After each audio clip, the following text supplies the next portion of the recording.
제발 납품해 주십시오. 진짜 저희 굶어 죽습니다.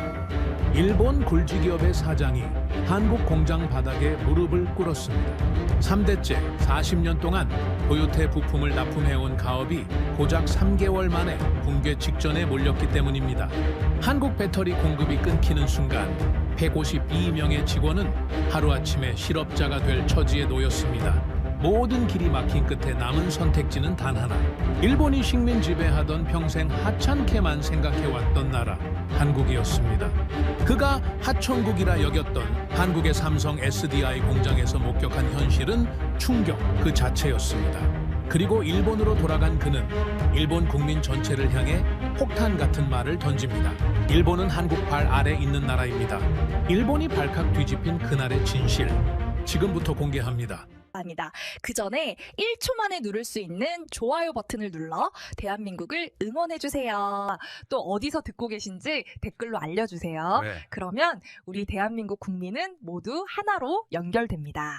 저는 미야자키 켄타로입니다. 67살이고 도요타 1차 협력업체 사장이죠. 할아버지가 세우시고 아버지가 키운 회사를 35년간 운영해왔어요. 그날 아침까지만 해도 제 인생은 견고했습니다.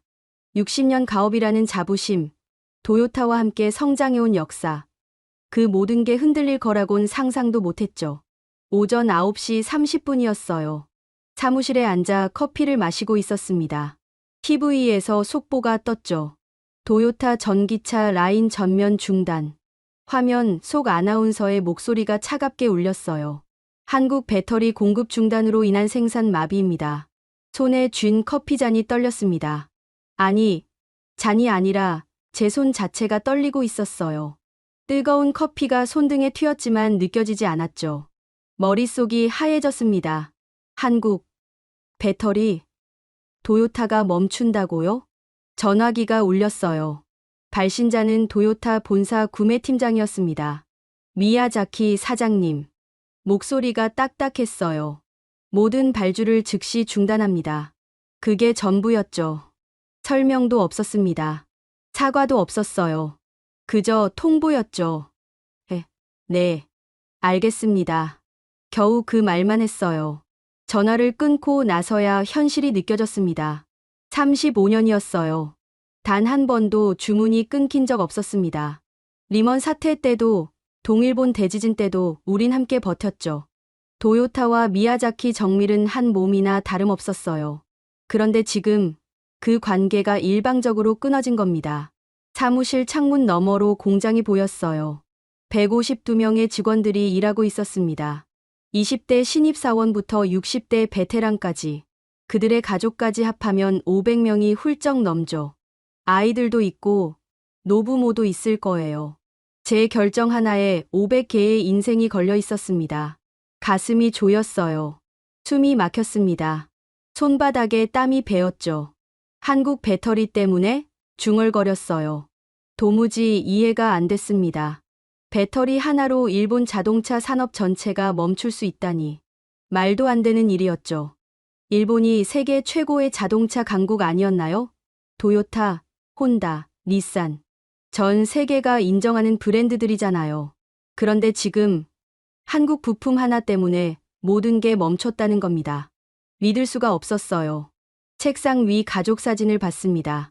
흑백 사진 속 할아버지, 칼라 사진 속 아버지, 그리고 지금의 저. 3대가 이어온 회사였어요. 일본 기술은 절대 무너지지 않는다. 아버지가 늘 하시던 말씀이었죠. 저도 그렇게 믿었습니다.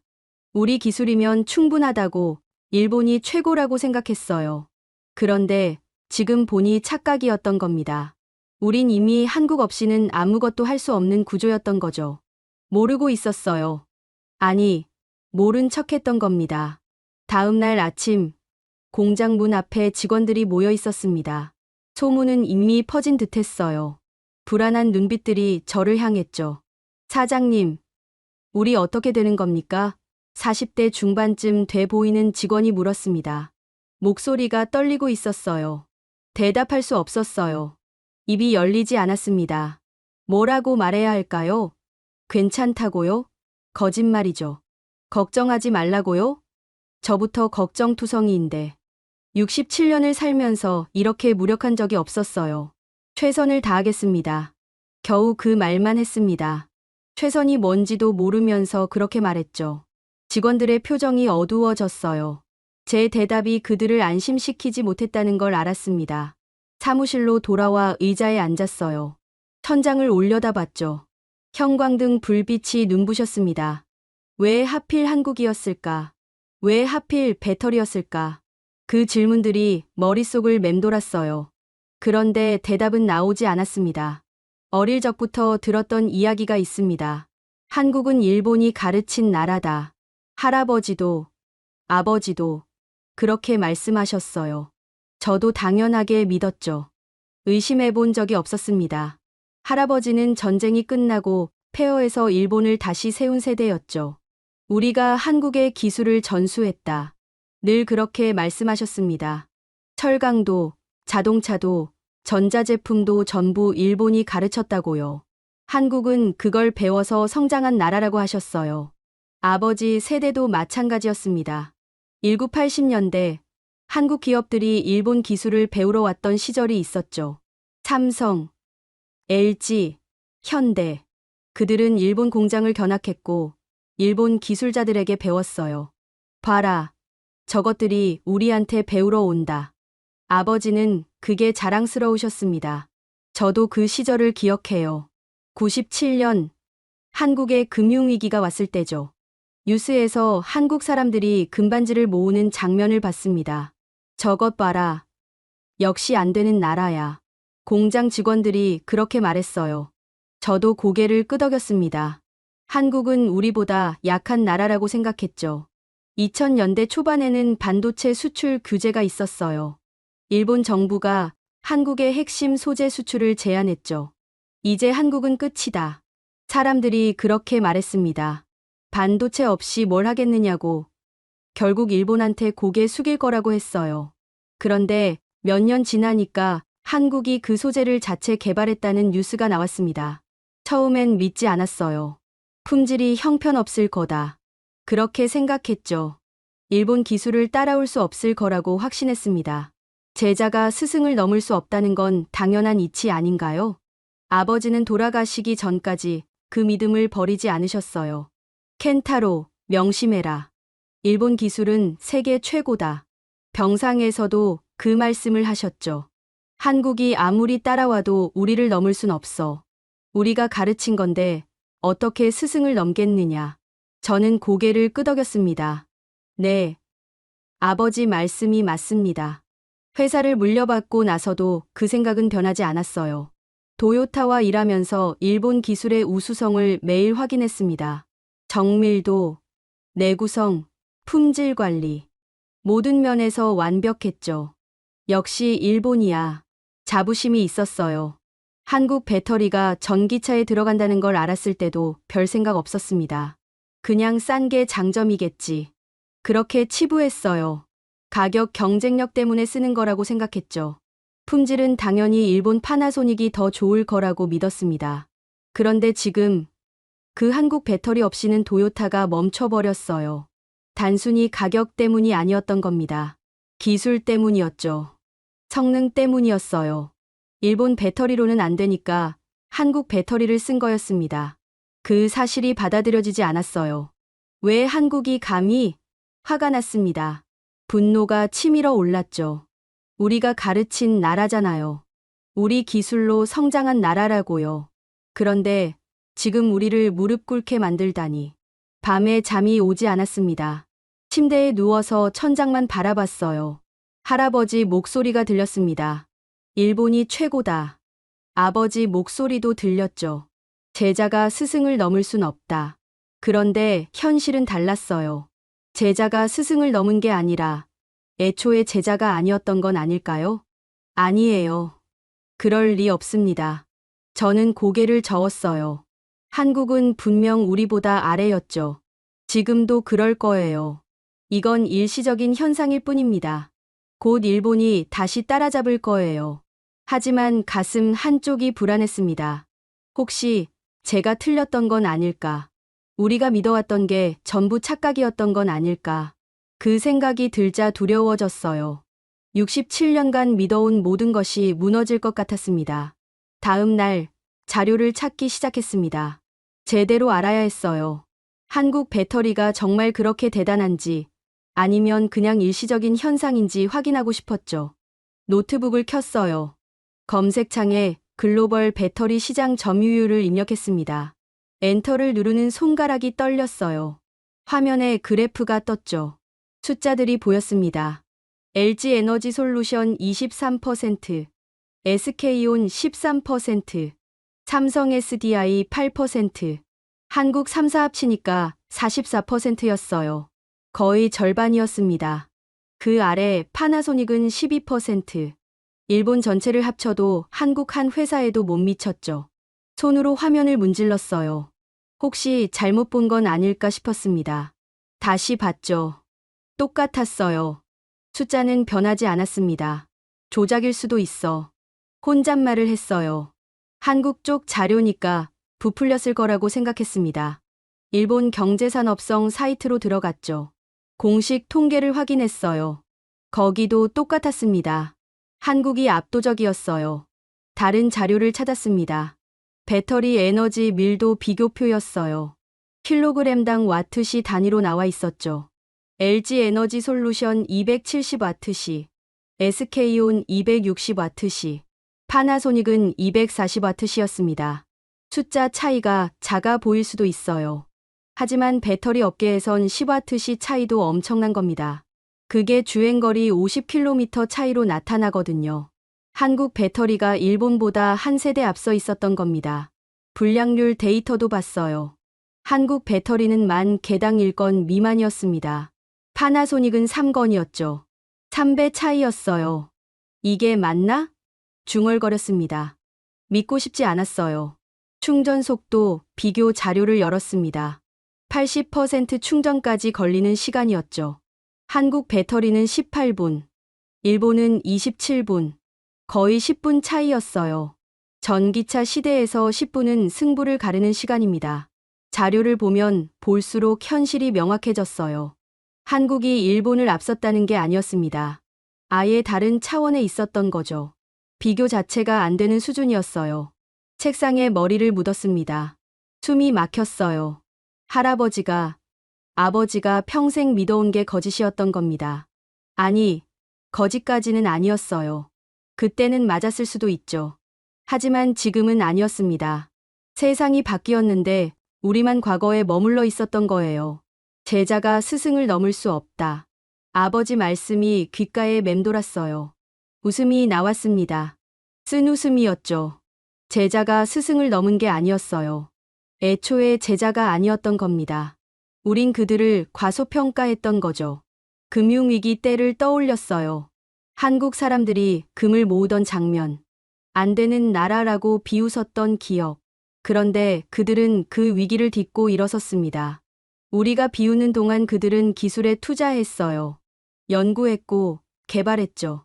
반도체 소재 수출 규제 때도 마찬가지였어요. 이제 끝이다라고 생각했죠. 하지만 그들은 3년 만에 자체 개발에 성공했습니다. 우리가 안주하는 동안 그들은 달려왔던 거예요. 머릿속이 복잡했어요. 혼란스러웠습니다. 67년간 당연하다고 믿었던 것들이 무너지고 있었죠. 일본이 최고라는 믿음, 한국은 우리보다 아래라는 생각, 전부 착각이었어요. 노트북을 닫았습니다. 더 이상 보고 싶지 않았어요. 하지만 숫자는 머릿속에서 지워지지 않았습니다. 44%, 270와트시, 만 개당 1건. 그 숫자들이 계속 떠올랐죠. 창밖을 봤어요. 공장 굴뚝에서 연기가 나오지 않았습니다. 멈춰 있었죠. 저 연기를 다시 피우려면 한국의 손을 벌려야 했어요. 인정해야 했습니다. 우리가 졌다는 걸. 가슴이 답답했어요. 자존심이 무너지는 소리가 들렸습니다. 하지만 현실은 냉정했죠. 숫자는 거짓말하지 않아요. 데이터는 명확했습니다. 한국이 우리를 넘어선 게 아니라 이미 다른 세계에 있었던 거예요. 전화기를 들었습니다. 누구한테 전화해야 할까요? 도요타, 한국 배터리 회사, 아무 데도 전화할 수 없었어요. 인정하기가 너무 힘들었습니다. 그날 밤부터 가슴이 이상했습니다. 쿵쿵거리는 게 느껴졌어요. 심장이 제멋대로 뛰는 것 같았죠. 숨도 가빠졌습니다. 침대에 누웠는데 잠이 오지 않았어요. 새벽 4시였습니다. 식은땀이 흘렀어요. 이마가 축축했죠. 손으로 가슴을 눌렀습니다. 두근거림이 멈추지 않았어요. 이거 이상한데 중얼거렸습니다. 일주일이 지났어요. 증상은 더 심해졌습니다. 회의 중에 갑자기 어지러웠죠. 책상을 붙잡았어요. 사장님, 괜찮으세요? 비서가 물었습니다. 응, 괜찮아. 거짓말이었어요. 아내가 병원에 가라고 했습니다. 켄타로, 이러다 큰일 나요. 걱정하는 목소리였죠. 저도 알았어요. 몸이 보내는 신호를 무시할 수 없었습니다. 도쿄대학병원 심장내과를 예약했어요. 일본 최고의 병원이었죠. 이틀 후 예약이 잡혔습니다. 진료실에 들어갔어요. 의사는 50대 초반쯤 보였습니다. 증상이 언제부터였습니까? 의사가 물었어요. 일주일 전부터입니다. 대답했죠.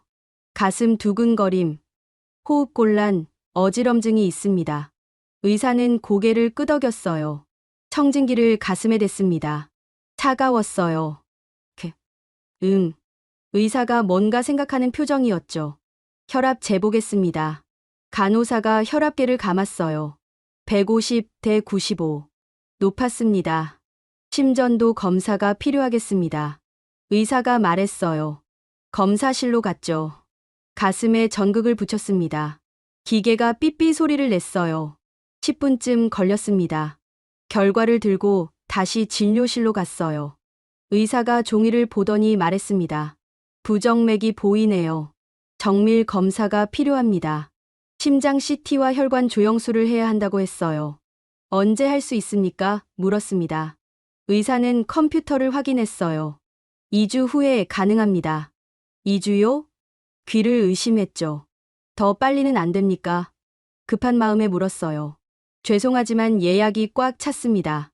의사가 말했어요. 표정은 담담했죠. 지금 당장 생명에 위급한 상태는 아니십니다. 2주 정도는 괜찮으실 겁니다. 괜찮을 거라고요? 가슴은 지금 두근거리고 있는데, 숨은 지금 가쁜데, 2주를 기다리라고요? 말이 안 나왔습니다. 응급실로 가면 안 됩니까? 물었어요. 응급실은 급성 심근경색 같은 응급 환자만 우선 처리합니다. 의사가 설명했죠. 미야자키 씨 상태는 응급은 아니니까 일반 외래로 예약하셔야 합니다. 병원을 나왔어요. 햇살이 따갑게 내리쬐고 있었습니다. 하지만 춥게 느껴졌어요. 일본 최고의 병원에서 2주를 기다리라니. 그 사이에 제가 쓰러지면 어쩌죠? 집에 돌아와서 아내에게 말했습니다. 2주 후래요. 아내 얼굴이 굳었어요. 2주나 기다리라고요? 목소리가 떨렸죠. 다른 병원은요? 물었습니다. 다른 병원도 알아봤어요. 게이오 대학병원, 준텐도 대학병원.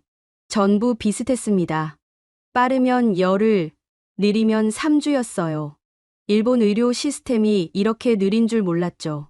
기술은 세계 최고인데 왜 이렇게 느린 거야? 혼잣말을 했어요. 일본 의료 기술은 분명 우수합니다. 장비도 좋고 의사 실력도 뛰어나죠. 하지만 시스템은 달랐어요. 느렸습니다. 그날 밤 가슴 통증이 더 심해졌어요. 숨 쉬기가 힘들었습니다. 혹시 이대로 죽는 건 아닐까? 그 생각이 들었죠. 2주를 기다리다가 제가 쓰러지면 어떡하죠? 새벽에 잠이 깼어요. 식은땀으로 범벅이었습니다. 아내가 깨서 물을 가져다 줬죠. 켄타로, 한국 가요. 갑자기 아내가 말했어요. 뭐? 되물었습니다. 한국이요? 아내가 고개를 끄덕였어요. 배터리 일로 어차피 가야 할 거 아니에요. 거기서 병원도 가봐요. 한국 의료가 빠르다던데. 한국 병원이요? 처음엔 말도 안 된다고 생각했습니다. 일본 의료가 최고인데 왜 한국에 가요? 하지만 생각해보니 선택지가 없었어요. 2주를 기다릴 순 없었죠. 알았어요. 대답했습니다. 다음 날 한국행 비행기표를 예약했어요. 이틀 후 출발이었습니다. 인천행 비행기에 올랐습니다. 좌석에 앉자마자 가슴이 또 조였어요. 심장이 빠르게 뛰었죠. 승무원이 물을 가져다 줬습니다. 괜찮으세요? 걱정스런 표정이었어요. 네, 괜찮습니다. 거짓말이었죠. 전혀 괜찮지 않았어요. 비행 시간은 2시간 반. 그동안 버틸 수 있을까 불안했습니다. 이륙하고 30분쯤 지났을까요? 갑자기 가슴이 쥐어짜는 것처럼 아팠어요. 숨이 막혔습니다. 손으로 가슴을 움켜쥐었죠.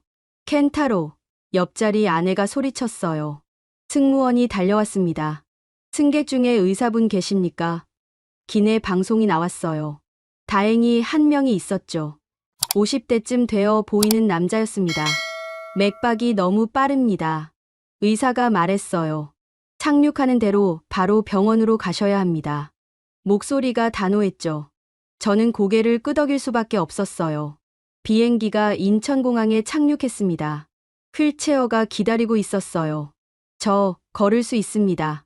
말했지만 승무원이 고개를 저었죠. 안전을 위해서입니다. 공항 의무실로 갔어요. 간호사가 혈압을 쟀습니다. 160대 120입니다. 높았어요. 바로 병원으로 가셔야겠어요. 구급차를 불러주겠다고 했죠. 아산병원으로 갈게요. 아내가 말했습니다. 미리 알아봤다고 했어요. 구급차가 왔어요. 사이렌 소리가 요란했습니다. 처음 타보는 한국 구급차였죠. 30분쯤 걸렸을까요? 병원에 도착했습니다. 응급실 입구가 보였어요. 심장 통증 환자입니다. 구급대원이 외쳤죠. 의료진이 우르르 나왔어요. 침대에 누웠습니다. 간호사들이 재빠르게 움직였어요. 심전도 전극을 붙이고 혈압계를 감고 산소 마스크를 씌웠죠. 모든 게 빠르게 진행됐습니다. 응급 CT 찍겠습니다. 의사가 말했어요. 젊어 보였습니다. 30대 후반쯤. 지금요? 물었죠. 도쿄에선 2주를 기다려야 한다고 했는데. 네. 지금 바로요. 의사가 단호하게 말했어요. 생명과 직결된 문제니까 기다릴 수 없습니다. 침대가 움직이기 시작했어요. 복도를 지나 검사실로 갔습니다. CT 촬영이 끝났어요. 10분도 안 걸렸습니다. 다시 응급실로 돌아왔죠. MRI도 찍겠습니다. 또 다른 의사가 말했어요. 심장 구조를 정밀하게 봐야 합니다. MRI실로 갔습니다. 기계 안으로 들어갔어요. 쿵쿵거리는 소리가 났죠. 20분쯤 걸렸습니다. 혈액 검사 결과도 나왔습니다. 간호사가 종이를 들고 왔어요. 응급실 침대에서 기다렸습니다. 1시간쯤 지났을까요? 의사 여러 명이 들어왔어요. 다학제 회의 결과입니다. 나이 든 의사가 말했죠. 60대쯤 돼 보였어요. 관상동맥 3군데 협착이 있습니다. 화면을 보여줬어요. 60%, 70%, 85% 막혔습니다. 숫자를 들으니 현실로 느껴졌어요. 오늘 밤 넘겼으면 위험했습니다. 의사가 진지하게 말했어요. 85% 막힌 혈관이 완전히 막혔다면 급성 심근경색이었을 겁니다. 등골이 오싹했어요. 오늘 밤이요? 도쿄에서 2주를 기다렸다면 저는 어떻게 됐을까요? 생각만 해도 아찔했습니다. 내일 아침 8시에 스텐트 시술 들어가겠습니다. 의사가 말했어요. 오늘은 중환자실에서 모니터링하고요. 간호사들이 다시 움직였죠. 중환자실로 옮겨졌습니다. 온갖 선이 제 몸에 연결됐어요. 심전도 모니터가 삐삐 소리를 냈죠. 켄타로, 괜찮아요? 아내가 손을 잡았습니다.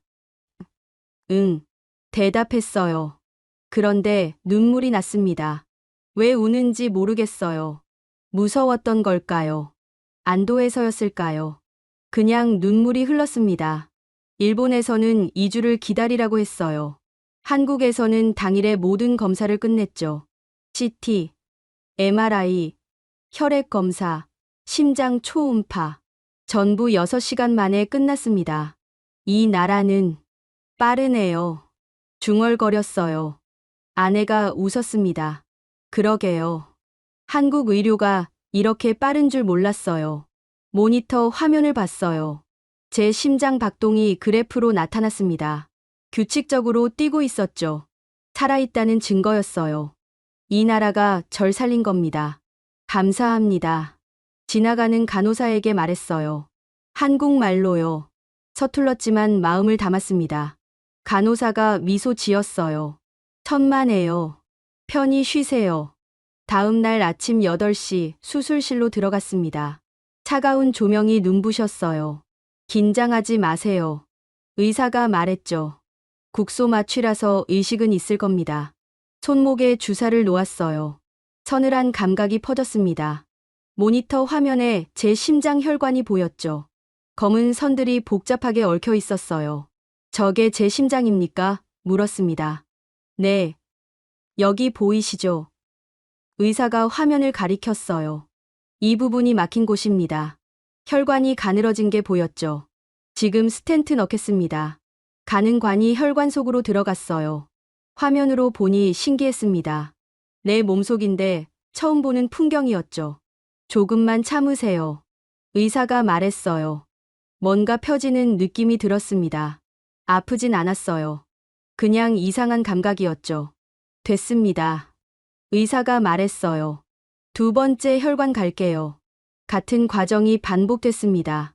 세 번째도 마찬가지였어요. 1시간 30분쯤 걸렸을까요? 수술 끝났습니다. 의사가 웃었죠. 성공적이었어요. 회복실로 옮겨졌습니다. 아내가 기다리고 있었어요. 켄타로, 손을 잡았죠. 수술 잘 됐대요. 아내 눈에 눈물이 맺혔습니다. 그때 휴대폰이 울렸어요. 일본에서 온 전화였습니다. 비서였죠. 사장님, 큰일 났습니다. 목소리가 떨렸어요. 나카가와 사장이 기자회견했습니다. 나카가와 제 경쟁사 사장이었어요. 같은 도요타 협력업체였죠. 뭐라고 했는데? 물었습니다. 한국에 굴복하는 건 매국 행위라고 했습니다. 가슴이 철렁했어요. 방금 수술한 심장이 다시 두근거렸죠. 더 있습니다. 비서가 말했어요. 일본 기술로 버텨야 한다고, 한국 배터리 쓰는 건 자존심을 버리는 거라고 했습니다. 휴대폰을 꽉 쥐었어요. 여론이 어때? 물었죠. 반반입니다. 비서가 대답했어요. 나카가와 편도 있고 사장님 편도 있습니다. 도요타 내부도 갈라졌대요. 전화를 끊었습니다. 천장을 봤어요.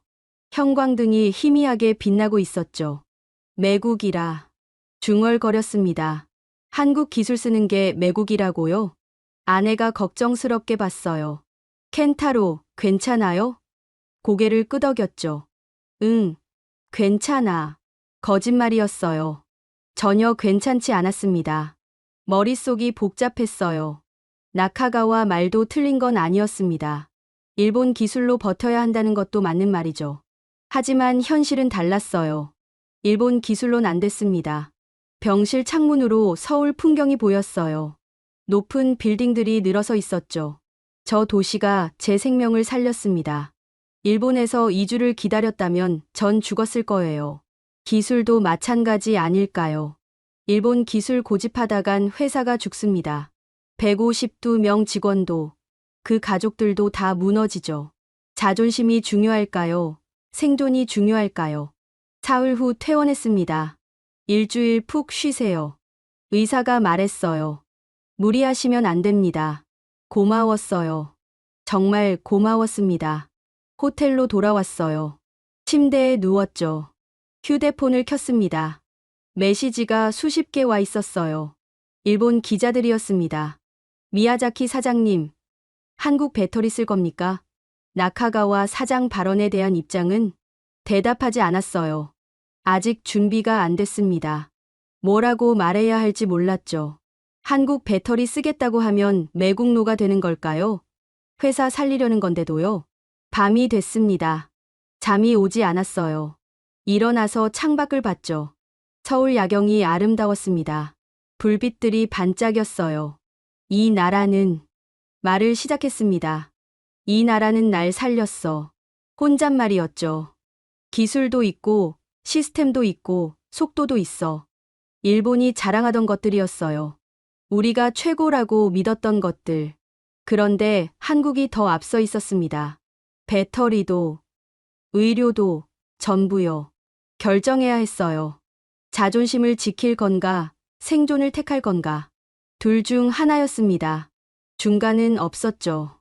휴대폰을 들었어요. 비서에게 전화했습니다. 일정 잡아줘. 말했죠. 삼성 SDI 본사 방문하고 싶어. 사장님, 정말입니까? 비서가 놀란 목소리로 물었어요. 응. 대답했습니다. 이제 결정했어. 우린 한국 배터리 쓸 거야. 전화를 끊었습니다. 가슴이 두근거렸어요. 수술 후유증은 아니었습니다. 긴장이었죠. 이 결정이 제 인생을 바꿀 거라는 걸 알았습니다. 일주일 후 천안 삼성 SDI 공장에 도착했습니다. 정문이 보였어요. 삼성 SDI라고 쓰인 간판이 햇빛에 반짝였죠. 미야자키 사장님, 환영합니다. 임원이 나왔어요. 50대 초반쯤 보였습니다. 악수를 청했죠. 손이 따뜻했어요. 공장 구경시켜 드리겠습니다. 임원이 말했어요. 헬멧을 건넸죠. 안전모 쓰셔야 합니다. 쓰고 안으로 들어갔습니다. 첫 번째 라인이 보였어요. 로봇들이 움직이고 있었죠. 사람은 거의 없었습니다. 완전 자동화입니까? 물었어요. 네. 98% 자동화입니다. 임원이 대답했죠. 로봇팔이 배터리 셀을 집어 올렸어요. 정밀하게 움직였습니다. 오차가 보이지 않았죠. 저 로봇은 0.01mm 단위로 작업합니다. 임원이 설명했어요. 다음 구역으로 갔습니다. 거대한 화면들이 벽을 채우고 있었어요. 인공지능 품질 관리 시스템입니다. 임원이 말했죠. 모든 셀을 실시간 검사합니다. 화면에 배터리 이미지가 떴어요. 빨간 점이 하나 표시됐습니다. 불량입니까? 물었죠. 네. 0.02mm 크기 기포입니다. 대답이 돌아왔어요. 사람 눈으론 못 봐요. 자동으로 그 배터리가 빠졌습니다. 불량품 통으로 들어갔죠. 불량률이 얼마입니까? 물었어요. 만 개당 0.9개입니다. 임원이 자랑스럽게 말했습니다. 숨이 막혔어요. 만 개당 1개도 안 된다고요? 도요타 협력사 평균이 만 개당 5개인데 5배 차이였습니다. 실험실로 갔어요. 연구원들이 흰 가운을 입고 있었습니다. 여기서 전고체 배터리 연구합니다. 임원이 설명했죠. 유리병 너머로 실험이 보였어요. 배터리를 망치로 내리치고 있었습니다. 충격 시험입니까? 물었죠. 네. 안전성 테스트입니다. 한국 배터리는 멀쩡했어요. 일본 파나소닉 배터리도 가져왔더군요. 비교 실험이었습니다. 망치로 내리쳤죠. 폭발했어요. 불꽃이 튀었습니다. 저게 일본 겁니까? 물었어요. 대답은 없었죠. 하지만 알 수 있었습니다. 화면에 파나소닉이라고 쓰여 있었으니까. 얼굴이 화끈거렸어요. 부끄러웠습니다. 일본 기술이 최고라고 믿었는데 실험실에서 폭발하다니. 에너지 밀도는 어떻습니까? 물었어요. 킬로그램당 270와트시입니다. 임원이 대답했죠. 파나소닉은요? 다시 물었습니다. 230와트시 정도로 알고 있습니다. 40와트시 차이. 작아 보일 수 있어요. 하지만 전기차로 치면 100km 주행거리 차이였습니다. 엄청난 격차죠. 회의실로 갔어요. 앉았습니다. 임원이 자료를 펼쳤죠. 우리 생산 능력은 연간 50기가와트시입니다. 설명이 시작됐어요. 숫자들이 쏟아졌습니다. 생산량, 수율, 원가, 기술력. 모든 게 압도적이었어요. 일본은 상대가 안 됐습니다. 질문 있으십니까? 임원이 물었어요. 할 말이 없었습니다. 뭘 물어야 할까요? 이미 완패했는걸요. 이 시스템. 입을 열었어요. 병원이랑 똑같네요. 중얼거렸습니다. 임원이 고개를 갸웃했죠. 병원이요? 아산병원에서 수술받았습니다. 말했어요. 거기도 이랬어요. 빠르고 정확하고 시스템이 완벽했죠. 임원이 웃었습니다. 한국은 시스템 국가니까요. 임원이 말했어요. 개인이 아니라 시스템으로 움직입니다. 병원도, 공장도 다 똑같아요. 그 말이 가슴에 박혔어요. 시스템, 국가. 일본은 장인 국가였죠. 개인의 기술에 의존했습니다. 한 명 한 명이 뛰어나야 했어요. 하지만 한국은 달랐습니다. 시스템이 사람을 살리고 시스템이 제품을 만들었죠. 개인이 아무리 뛰어나도 시스템을 이길 순 없었어요. 졌습니다. 말했어요. 임원이 놀란 표정을 지었죠. 저희가 이겼습니다. 다시 말했습니다. 일본이 졌어요. 완전히요. 목이 메였어요. 인정하기 싫었습니다. 하지만 사실이었죠.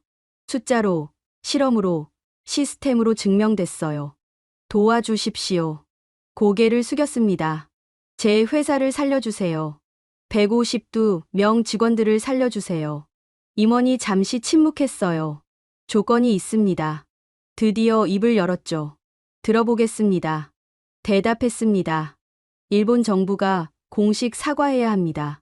임원이 말했어요. 배터리 수출 규제에 대해서요. 가슴이 철렁했죠. 그리고 기술 로열티를 내셔야 합니다. 임원이 덧붙였어요. 우리 기술 쓰는 거니까요. 당연한 말이었습니다. 이건 보복이 아닙니다. 임원이 진지하게 말했어요. 비즈니스입니다. 기술 가진 쪽이 갑이에요. 그게 자본주의 룰이죠. 맞는 말이었어요. 예전엔 일본이 갑이었습니다. 한국한테 로열티 받았죠. 이제 입장이 바뀐 겁니다.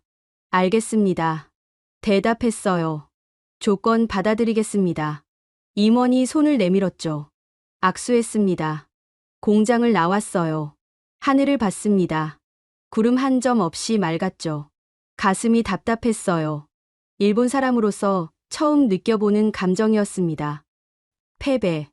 완전한 패배였어요. 기술로도, 시스템으로도, 미래로도 졌습니다. 도쿄로 돌아왔습니다.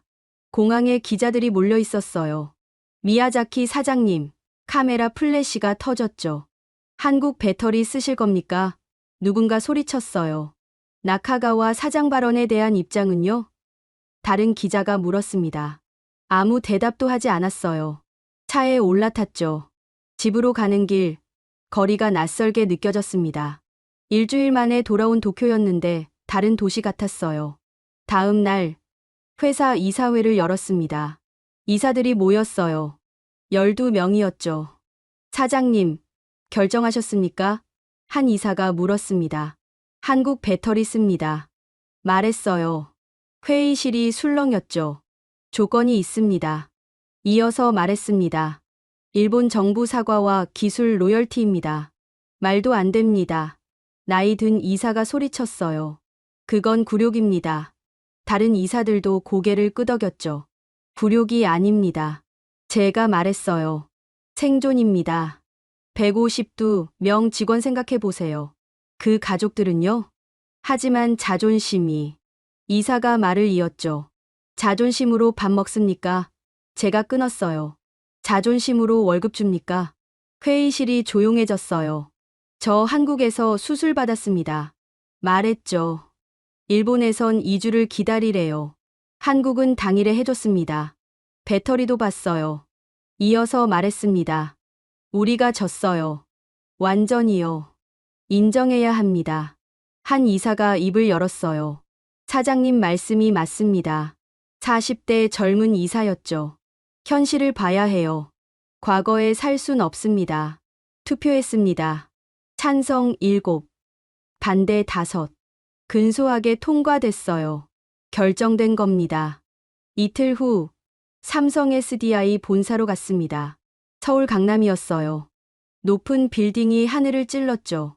엘리베이터를 탔어요. 40층까지 올라갔습니다. 회의실 문이 열렸죠. 임원들이 앉아 있었습니다.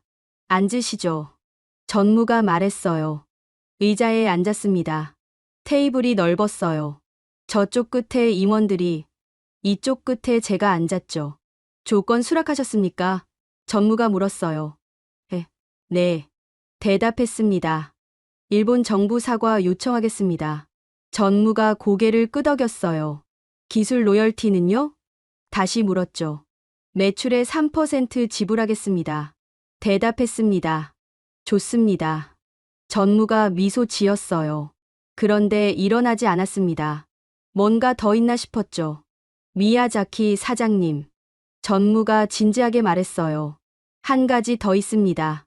가슴이 조였습니다. 일본 언론 앞에서 공개 선언하십시오. 전무가 말했죠. 한국 기술이 일본보다 낫다고요. 숨이 막혔어요. 그건 너무한 거 아닙니까? 일본 사람이 일본 언론 앞에서 한국이 낫다고요? 왜 그래야 합니까? 물었어요. 신뢰 때문입니다. 전무가 대답했죠. 말로만 인정하는 게 아니라 진심으로 인정하는지 보고 싶습니다. 그건 말이 안 나왔어요. 일본 전체를 적으로 돌리는 겁니다. 매국노로 낙인 찍히는 거죠. 하지만 선택지가 없었어요. 이게 아니면 회사가 망합니다. 152명이 길거리에 나앉죠. 알겠습니다. 대답했어요. 목소리가 떨렸습니다. 하겠습니다. 그 순간 무릎이 꺾였어요. 실제로요.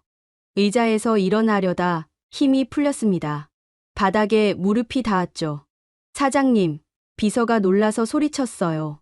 일으켜 세우려고 했죠. 괜찮습니다. 손으로 막았습니다. 그냥 그 자세로 있었어요. 무릎 꿇은 채로요. 전무를 올려다봤습니다. 부탁드립니다. 말했죠. 제 직원들을 살려주세요. 전무 표정이 변했어요. 놀란 것 같았습니다. 아마 일본 사장이 무릎 꿇을 거라곤 예상 못했을 거예요. 일어나세요. 전무가 말했어요. 목소리가 부드러워졌죠. 그렇게까지 안 하셔도 됩니다. 일어났습니다. 무릎이 아팠어요. 하지만 마음은 편했습니다. 굴욕이라고 생각하지 않았어요. 이건 신뢰였습니다. 이 나라라면 맡길 수 있겠습니다. 말했어요. 제 회사를, 제 직원들을 한국에 맡기겠습니다. 전무가 손을 내밀었어요. 악수했습니다. 최선을 다하겠습니다. 전무가 말했죠. 실망시키지 않을게요. 회의실을 나왔어요. 복도를 걸었습니다. 창밖으로 서울이 보였죠. 저 도시가 제 생명을 살렸어요. 이제 제 회사도 살릴 겁니다. 엘리베이터를 탔어요. 거울에 비친 제 모습을 봤습니다. 67살 일본 사장. 한국에 무릎 꿇은 남자. 하지만 후회하지 않았어요. 이게 맞는 길이었습니다. 일주일 후 도쿄 기자회견장에 섰습니다. 카메라가 수십 대 늘어서 있었어요. 기자들이 100명도 넘게 모였죠. 시작하겠습니다. 말했어요. 플래시가 터졌습니다. 저는 미야자키 정밀 사장 미야자키 켄타로입니다. 심호흡했어요. 오늘 중요한 발표를 하겠습니다. 목소리가 떨렸죠. 저희 회사는 한국 삼성 SDI 배터리를 사용하기로 결정했습니다. 웅성거림이 일었어요. 조용히 해주십시오. 손을 들었습니다. 아직 할 말이 남았습니다. 솔직히 말씀드리겠습니다. 이어서 말했어요. 한국 배터리 기술이 일본보다 낫습니다. 회견장이 술렁였어요. 카메라, 셔터 소리가 요란했죠. 말도 안 됩니다. 누군가 소리쳤습니다. 증거가 있습니다. 화면을 켰어요. 에너지 밀도, 불량률, 충전 속도. 모든 면에서 한국이 앞섭니다. 데이터를 보여줬죠. 일본 기술 신화는 끝났습니다. 말했어요. 인정해야 합니다. 과거에 살 순 없어요. 매국노. 누군가 외쳤어요. 일본인 아닙니까? 다른 기자가 소리쳤죠. 저도 일본인입니다. 대답했어요. 그래서 더 아픕니다. 하지만 현실은 현실이에요. 한국 병원에서 수술받았습니다. 말을 이었죠. 일본에선 2주를 기다리라고 했어요. 한국은 당일에 해줬습니다. 의료도, 배터리도 한국이 앞섰어요. 목소리를 높였습니다. 이게 현실입니다. 회견장이 조용해졌어요. 일본 정부에 요청합니다. 카메라를 똑바로 봤죠. 과거 배터리 수출 규제에 대해 한국에 공식 사과하십시오. 그게 새로운 시작입니다. 말했어요. 자존심 버리고 협력해야 합니다. 그게 살 길이에요. 기자회견을 마쳤습니다. 나오는데 계란이 날아왔어요. 옷에 맞았죠. 매국노. 사람들이 소리쳤습니다. 차에 올라탔어요. 비서가 걱정스럽게 봤습니다. 사장님, 괜찮으세요? 웃었어요. 응, 괜찮아. 집에 도착했어요. TV를 켰습니다. 뉴스가 나왔죠. 미야자키 사장 한국 배터리 선언. 제 얼굴이 화면에 가득했어요.